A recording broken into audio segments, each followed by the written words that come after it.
국방부는 군사분 개선에서 군사적 진장을 고조시키는 일체 적대 행위를 중지하기 위한 남북 군사당국회담을 7월 21일 판문점 북측 지역 통일각에서 개최할 것을 북측에 제의합니다. 대한적십자사는 추석 계기 이산가족 상봉 행사 개최 등 인도적 현안 문제 해결을 위한 남북 적십자 회담을 8월 1일 판문점 우리 측 지역 평화의 집에서 가질 것을 제의합니다. Ready for talks with North Korea, the Moon Jae-in administration that is. The new South Korean government has made its first formal overture to North Korea by proposing military talks to ease animosities along the tense border and resume reunions of families separated by the Korean War nearly 7 decades ago. Now, the two sets of proposals come roughly a week after President Moon Jae-in stressed that the need for dialogue with North Korea is ever pressing right now to curb its nuclear and missile capabilities. How will North Korea respond to South Korea's olive branch? Will it take it or slap it away? If it does meet halfway and resume their communications channel, what would that mean for President Moon Jae-in's North Korea policy from here on forth? And how will the U.S. and the international community respond to this? Once again, a plethora of questions to explore on Peninsula 24 this week. Let's get it rolling.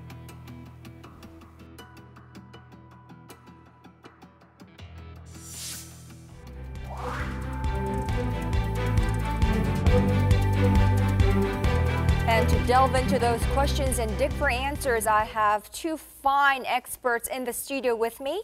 To my left, Kim Kwang-jin, Research Fellow at the Institute for National Security Strategy. Dr. Kim is from North Korea. Before defecting to South Korea, he worked for the insurance division of the North Korea Overseas Insurance Bureau. Welcome to the program.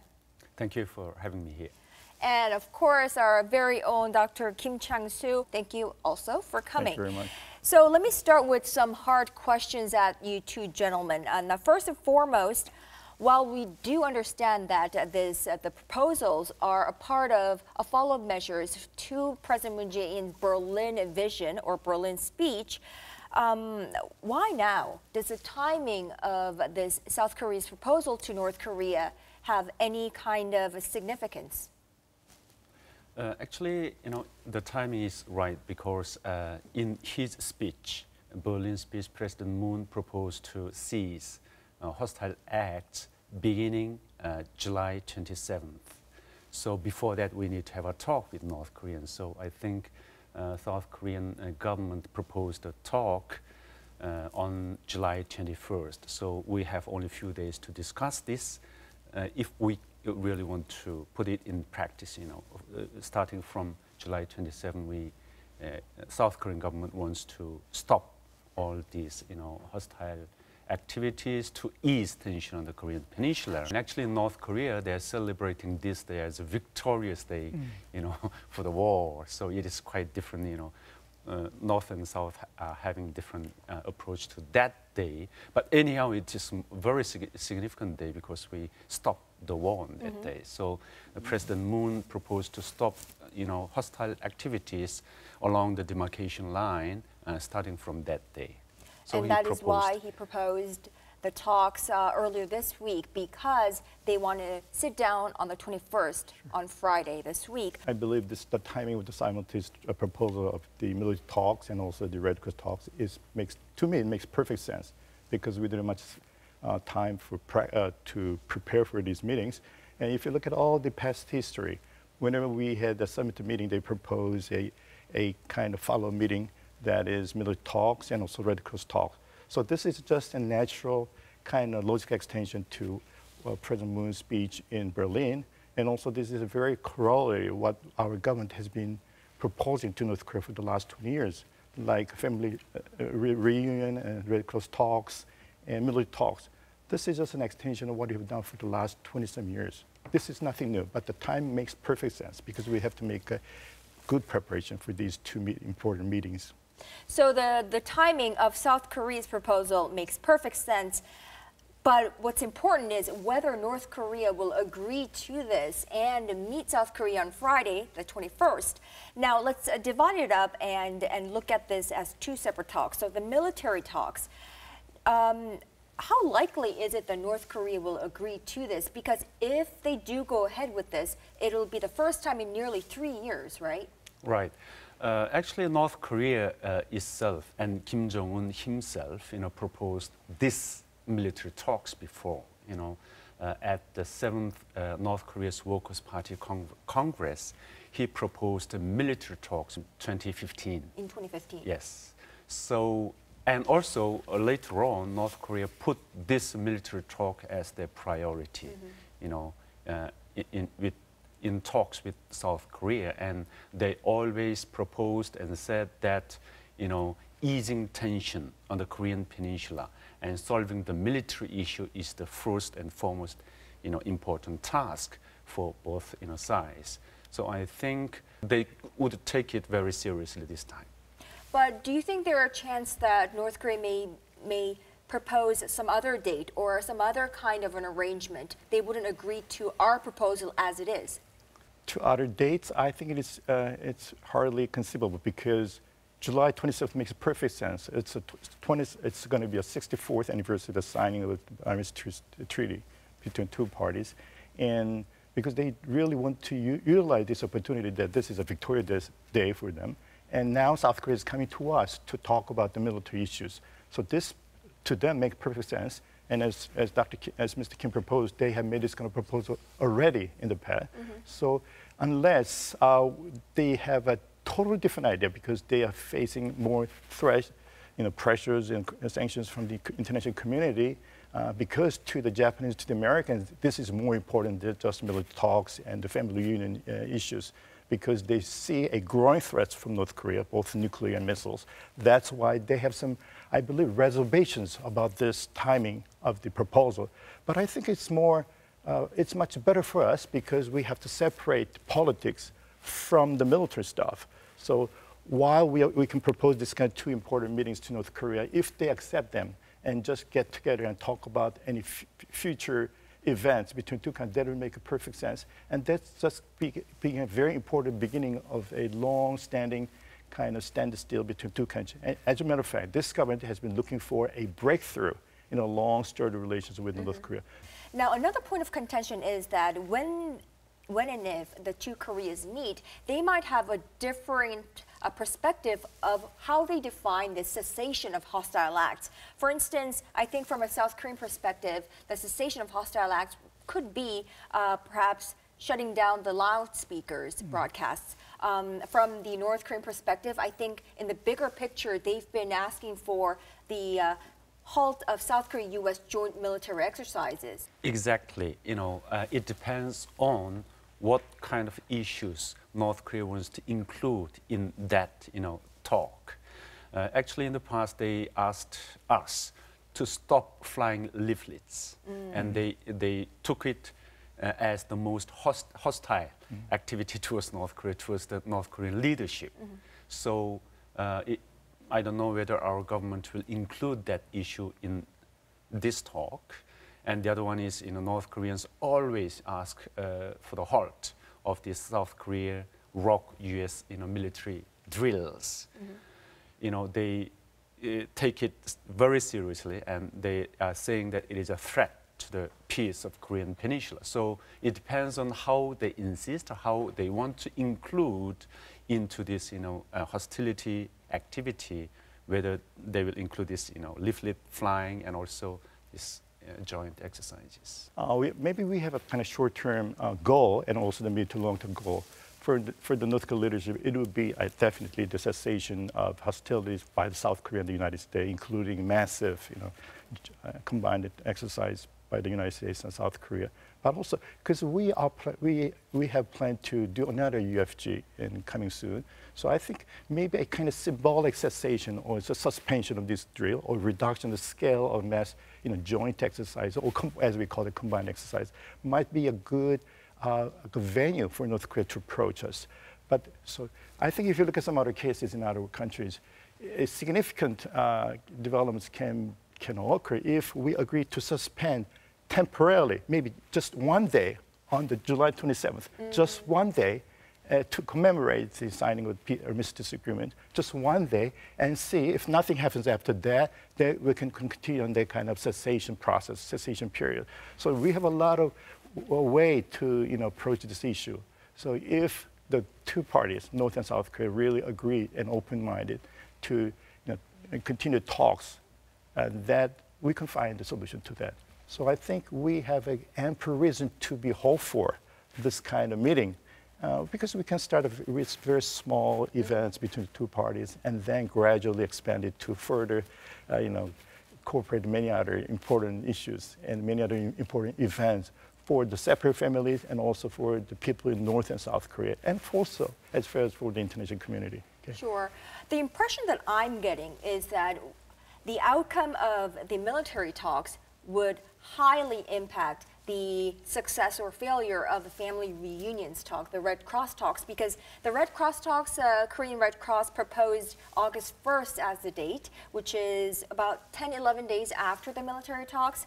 How likely is it that North Korea would okay the family reunions, resumption of reunions? Actually, the timing of our proposal for having these military talks is before August, joint exercise drill. So it should be done before that, because if we are during that exercise, I don't think we can have a successful talk, because North Koreans will ask us to stop this, rock U.S. military exercise. So we proposed that beforehand, and then for this, family reunion, President Moon proposed to have it on October 4th. That is our biggest national holiday, Chuseok, and also the 10th anniversary of the joint declaration between the Inter-Korean Summit, the 10th anniversary of the October 4th declaration. So it is very reasonable that we propose to have that talk on that on the August 1st, because we need to prepare things to have that.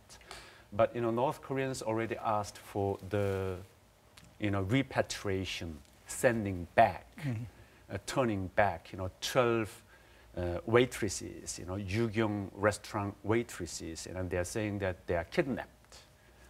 And plus, one more lady named, I think, Kim Yun-hwa. She is Yun-hee, and she is a North Korean defector, a lady, but he wants to go back home.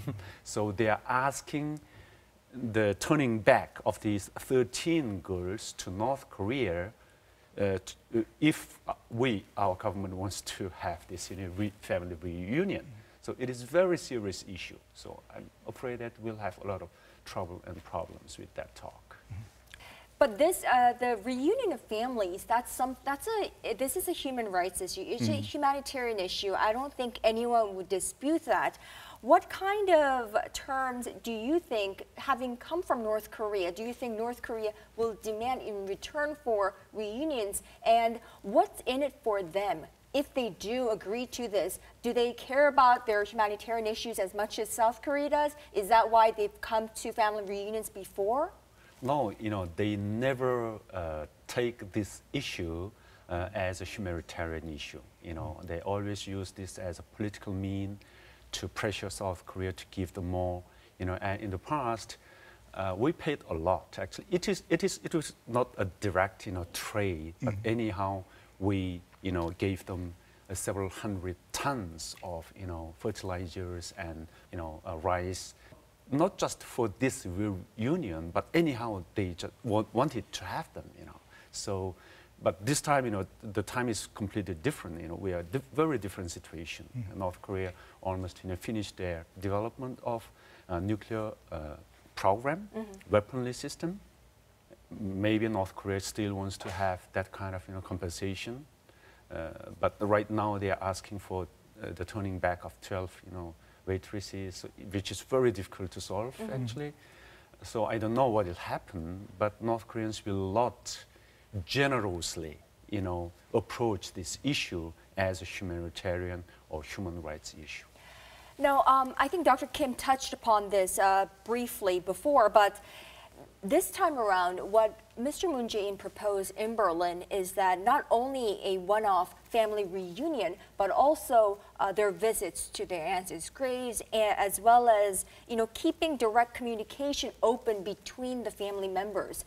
Is that likely? How likely is it that North Korea would agree to that as well? Actually, we had many agreements and meetings in the past, but all in vain.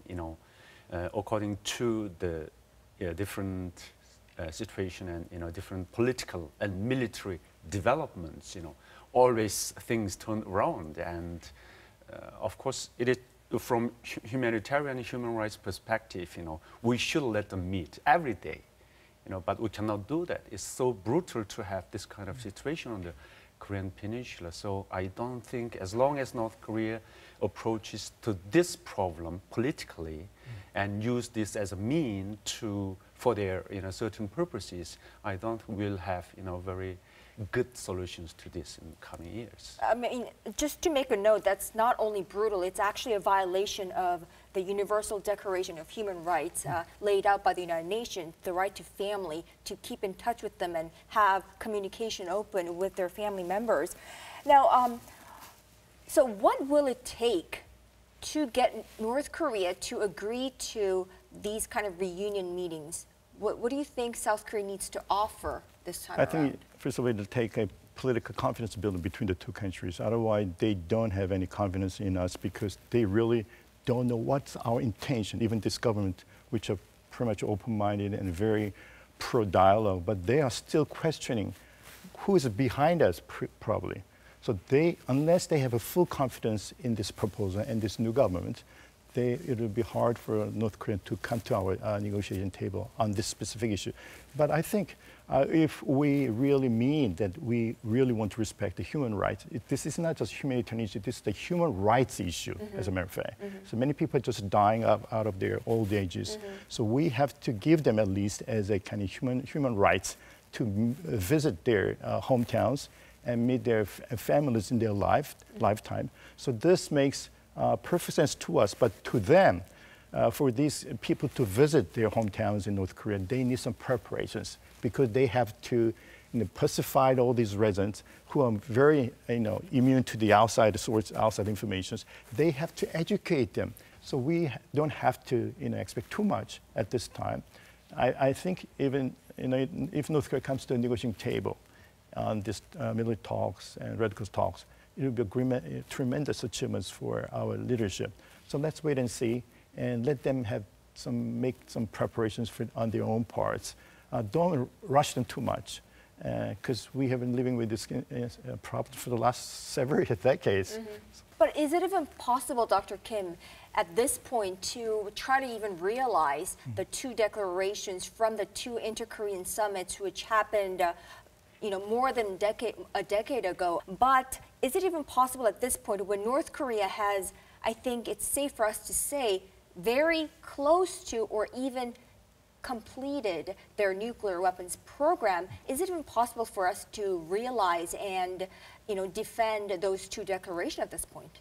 So that has been the contention and debates in South Korea and the United States for many years, because these two wonderful sounding topics, as a matter of fact, may sound conflicting with each other, because North Korea has speed up its nuclear and missile capabilities, and they made it very clear we're not going to abandon our nuclear capabilities in return for anything.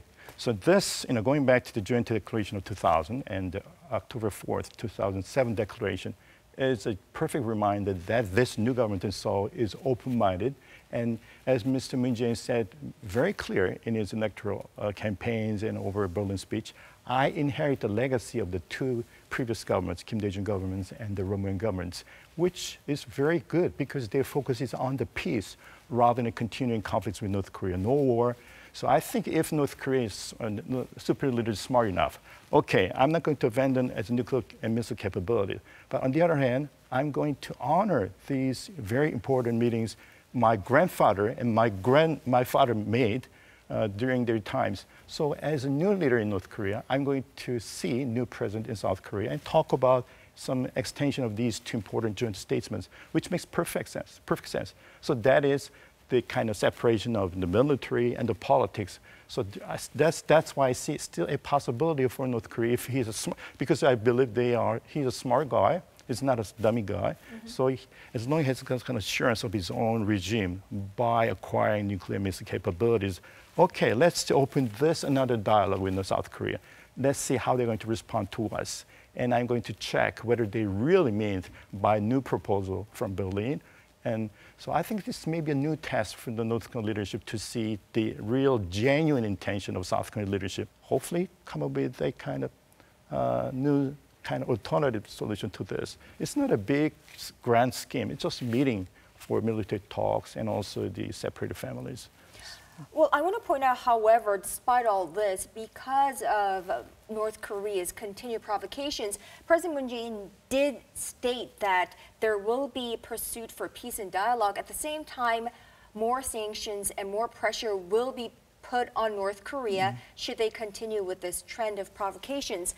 Now, even if North Korea agrees to these proposals and South and North sit down together and talk, even just the move to engage with North Korea, do you not think that this would rile the international community, especially the United States, because especially in light of the July 4th missile test, which has a range capable of flying from one continent to another? And now, would this not rile the international community and be at odds with the community's UNSC efforts, the international community's efforts, and U.S. efforts?